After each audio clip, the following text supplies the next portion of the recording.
तुम्हालाही रोज काजळ किंवा आयलाइनर लावण्याची सवय आहे का? तर थांबा, ही माहिती तुमच्यासाठी. रोज काजळ किंवा आयलाइनर लावल्याने आपल्या डोळ्याला बऱ्याच समस्या उद्भवू शकतात. पण काजळ तर हा आपल्या मेकअपचा अविभाज्य भाग असतो. त्यामुळे आपली सुंदरता वाढते. मग ते लावायचे सोडून कसे द्यायचे? सोडून नाही द्यायचे, त्यासाठी एक करायचं. त्यासाठी आपण काजळ किंवा आयलाइनर क्वालिटीचे वापरायचे. हो, अगदी खरं.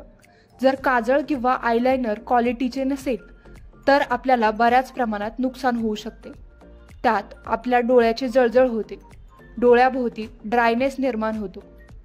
बॅक्टेरिया, विषाणू किंवा बुरशी आयलाइनर ॲप्लिकेटरच्या संपर्कात आल्यास संसर्ग होऊ शकतो आणि त्याचबरोबर आपल्या डोळ्याखाली डार्क सर्कलही निर्माण होऊ शकतात.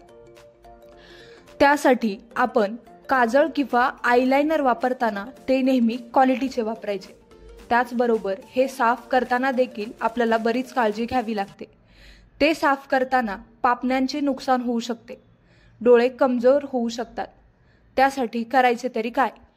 आता तुम्ही म्हणाल, काजळ साफ तरी कसे करायचे? काजळ किंवा लायनर साफ करण्यासाठी तेल, मायसेलर वॉटर वापरावे. आपल्या डोळ्याच्या सुंदरतेसाठी अशा पद्धतीने जर आपण काजळ किंवा आयलाइनर वापरले तर त्याने सुंदरता तर वाढेलच, त्याचबरोबर आपले डोळे सुरक्षितही राहतील. ही माहिती तुम्हाला कशी वाटली आणि तुम्ही रोजच्या वापरात कुठल्या ब्रँडचे काजळ वापरता किंवा लायनर वापरता? नक्कीच कमेंट करून कळवा. आणि अशाच नवनवीन माहितीसाठी लोकचर्चा चॅनलला नक्कीच सबस्क्राईब करा.